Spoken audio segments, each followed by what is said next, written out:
الحمد لله وكفى وسلام على عباده الذين اصطفى أما بعد الحمد لله সমস্ত প্রশংসা সমস্ত তারিফ সমস্ত গুণগান সেই মহান প্রতিপালকের প্রতি যার অশেষ কৃপায় যার অশেষ দয়ায় আমরা দীর্ঘ একটি বছর অতিবাহিত করার পর আবারও আল জামিয়া সালাফিয়া কর্তৃক আয়োজিত চতুর্থ বার্ষিক সালাফি কনফারেন্সে উপস্থিত হতে পেরেছি। সেই শুকরিয়া জ্ঞাপন করে সকলে বলি আলহামদুলিল্লাহ। দরুদ ও সালাম বর্ষিত হোক মানবতার মুক্তির দূত আখিরি পয়গম্বর নবী মুহাম্মদুর রাসূলুল্লাহ সাল্লাল্লাহু আলাইহি ওয়াসাল্লামের প্রতি। আল্লাহুম্মা সাল্লি আলাইহি আল্লাহুম্মা বারিক আলাইহি। উপস্থিত আজকের সালাফি কনফারেন্সের সভাপতি সাহেব এবং আমার সামনে উপবিষ্ট দেশের প্রত্যন্ত অঞ্চল থেকে আগত একদল ইলম পিপাসু তাওহীদি জনতা, সকলকে অন্তরের অন্তরস্থল থেকে জানাই আন্তরিক শুভেচ্ছা ও অভিনন্দন।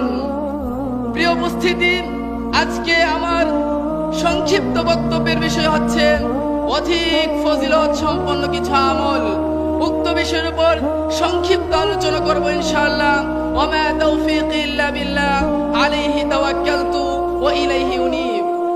প্রিয় উপস্থিতি, পাপ, অন্যায়, অপকর্ম, জুলুম, অত্যাচার ইত্যাদি আল্লাহর নাফরমানি কর্মকাণ্ডে লিপ্ত হয়ে আমাদের অন্তর যখন কলুষিত হয়ে পড়েছে, ঠিক এমনই সময়ে আমরা চাই আমাদের অন্তরকে কলুষ মুক্ত করতে। দিনের পর দিন, মাসের পর মাস পাপ কাজে লিপ্ত হয়ে যে সময় অতিবাহিত করেছি, পাপ কাজে লিপ্ত হয়ে যে পাপ করেছি তা থেকে পরিত্রাণ লাভ করতে, পাপ কাজে লিপ্ত হয়ে যে সময় নষ্ট করেছি ওহার ঘাটতি পূরণ করতে। আর জান্নাত পাওয়াই যদি আমাদের লক্ষ্য উদ্দেশ্য হয়ে থাকে, তাহলে জেনে রাখা উচিত পাপ থেকে পরিত্রাণ ও নেকি হাসিলের প্রয়োজনীয়তা অপরিসীম। ঠিক এমনই সময়ে আমি আপনাদের সম্মুখে এমন কয়েকটি আমল সম্পর্কে অবগত করব, যার মাধ্যমে আমরা পারি অধিক সহজে, অতি সহজে, স্বল্প সময়ে সফলতা অর্জন করতে। তাই সকলকে দৃষ্টি আকর্ষণ করে বলছি, আমার কথাগুলোর দিকে আপনারা লক্ষ্য করুন। ইনশাআল্লাহ আপনাদের জন্য উক্ত আলোচনার মধ্যে উপকারিতা রয়েছে বলে বিশ্বাস করছি। ওমর রাদিয়াল্লাহু আনহু বলেন, রাসূল সাল্লাল্লাহু আলাইহি ওয়াসাল্লাম বলেছেন, মা মিনকুম মিন আহাদিন ইয়াতাওয়াদ্দাউ ফায়ুসবিগুল উযু। তোমাদের মধ্যে হতে যে ব্যক্তি পরিপূর্ণভাবে ওযু করবে, ফায়াকুল, অতঃপর বলবে, আশহাদু আল্লা ইলাহা ইল্লাল্লাহ ওয়াহদাহু লা শারীকা লাহু ওয়া আশহাদু আন্না মুহাম্মাদান আবদুহু ওয়া রাসূলুহু। আমি সাক্ষ্য দিচ্ছি যে আল্লাহ ছাড়া কোনো মাবুদ নেই, তিনি এক, তার কোনো শরীক নেই। এই সাক্ষ্য দিবে যে মুহাম্মদ সাল্লাল্লাহু আলাইহি সাল্লাম আল্লাহর বান্দা ও রাসূল। মুহাম্মাদুর রাসূলুল্লাহ সাল্লাল্লাহু আলাইহি ওয়াসাল্লাম বলছেন, ইল্লা ফুতিহাত লাহু আবওয়াবুল জান্নাহ। তার জন্য জান্নাতের দরজাসমূহ খুলে দেওয়া হবে। আস-সামানিয়া, 8টি দরজা খুলে দেওয়া হবে। ইয়াদখুলু মিন আইয়িহা শা, সে যেটি দিয়ে ইচ্ছে সেটি দিয়ে প্রবেশ করতে পারবে। সুবহানাল্লাহ। মুসলিম হাদিস নাম্বার 234। আমি বিশ্বাস করি আপনারা যারা এখানে উপস্থিত হয়েছেন সকলে উক্ত বাক্যটি, উক্ত কালেমাটি পারেন। তাই আসুন আমরা উক্ত কালেমাটিকে মূল্যায়ন করি। প্রিয় উপস্থিতি, বলছিলাম অধিক ফজিলত সম্পন্ন কিছু আমল। তন্মধ্যে আবু হুরায়রা রাদিয়াল্লাহু আনহু বলেন, রাসূল সাল্লাল্লাহু আলাইহি ওয়াসাল্লাম বলেছেন, মান সাব্বাহাল্লাহ দুবুরা কুল্লি সালাতিন সালাসা ওয়া সালাসিন। যে ব্যক্তি ফরজ সালাতের পর 33 বার সুবহানাল্লাহ ওয়া হামিদাল্লাহ সালাসা ওয়া সালাসিন, 33 বার আলহামদুলিল্লাহ ওয়া কাব্বারাল্লাহ সালাসা ওয়া সালাসিন, 33 বার আল্লাহু আকবার পাঠ করবে, ফাতিলকা তিসআ ওয়া তিসআউনা, এই হলো 99 বার। ওয়া ক্বালা তামামুল মিয়া, 100 বার পূর্ণ করতে বলবে, লা ইলাহা ইল্লাল্লাহ ওয়াহদাহু লা শারীকা লাহু লাহুল মুলকু ওয়া লাহুল হামদু ওয়া হুয়া আলা কুল্লি শাইইন কাদির। অন্য বর্ণনায় এসেছে আন্না তাকবীরা 34 34 বার আল্লাহু আকবার বলে 100 বার পূর্ণ করবে। আল্লাহর নবী মুহাম্মদুর রাসূলুল্লাহ সাল্লাল্লাহু আলাইহি সাল্লাম আমাদেরকে অবগত করেছেন, তিনি বলেন গুফিরাত লাহু খাতায়াহু ওয়া ইন কানাত মিসলা যাবিদিল বাহর, তার পাপসমূহকে ক্ষমা করে দেওয়া হবে। ওয়া ইন কানাত মিসলা যাবিদিল বাহর, যদিও তা সমুদ্রের ফেনার সমতুল্য হয়। সুবহানাল্লাহ। প্রিয় উপস্থিতি, আজকে আমরা উক্ত হাদিসটি মুসলিমে বর্ণিত হয়েছে 597 ও 96 নম্বর হাদিস। প্রিয় উপস্থিতি, আজকে আমরা পারি না ফরজ সালাতের পর উক্ত তাসবিহগুলো পাঠ করতে।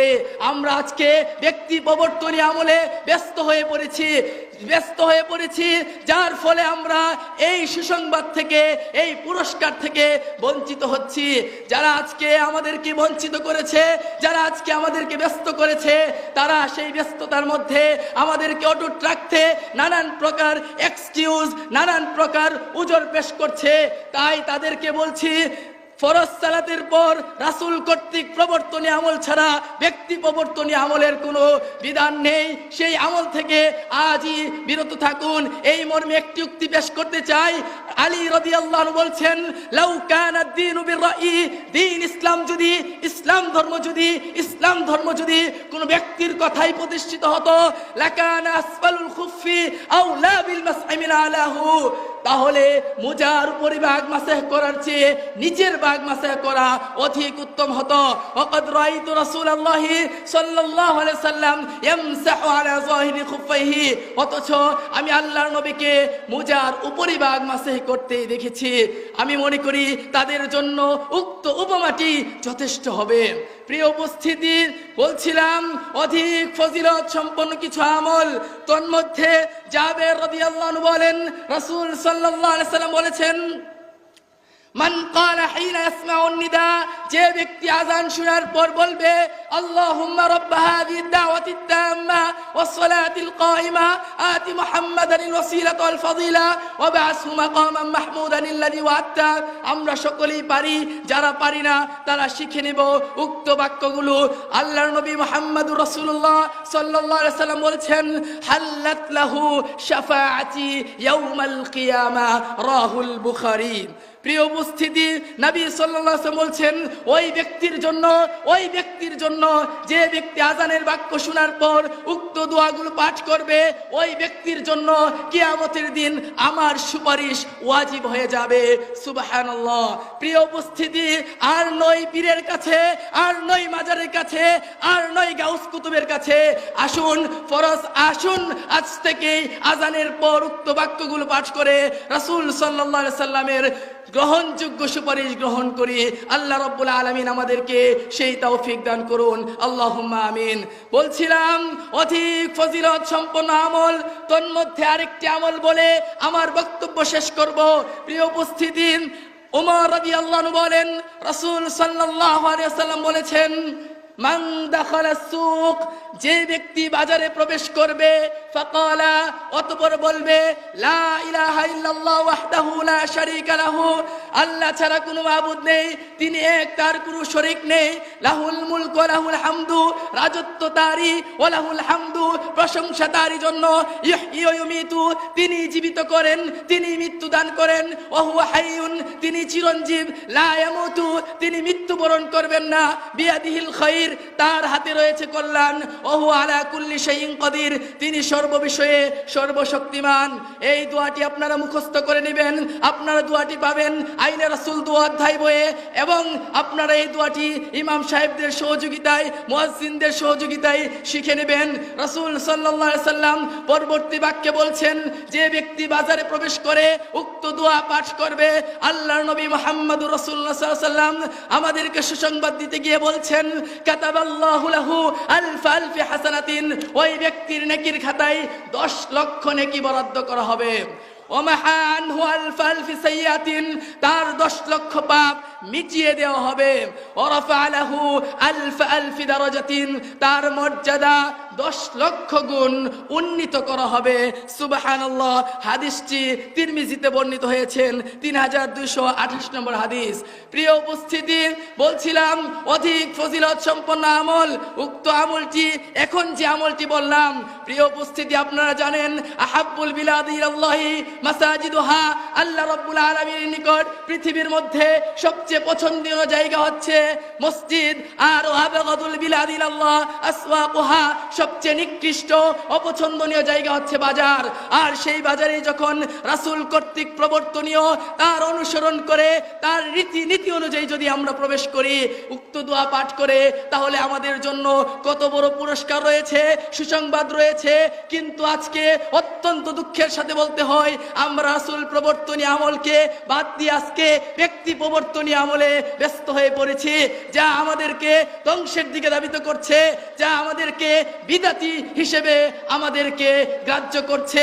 তাই পরিশেষে বলবো, আসুন অধিক ফজিলত সম্পন্ন আমলগুলো সঠিকভাবে শ্রবণ করে আজ থেকেই প্রত্যেকটি আমল সঠিকভাবে বাস্তবায়ন করে আল্লাহ রাব্বুল আলামিনের নির্ধারিত তার প্রস্তুতকৃত পরকালীন শান্তির আবাস জান্নাত লাভ করি।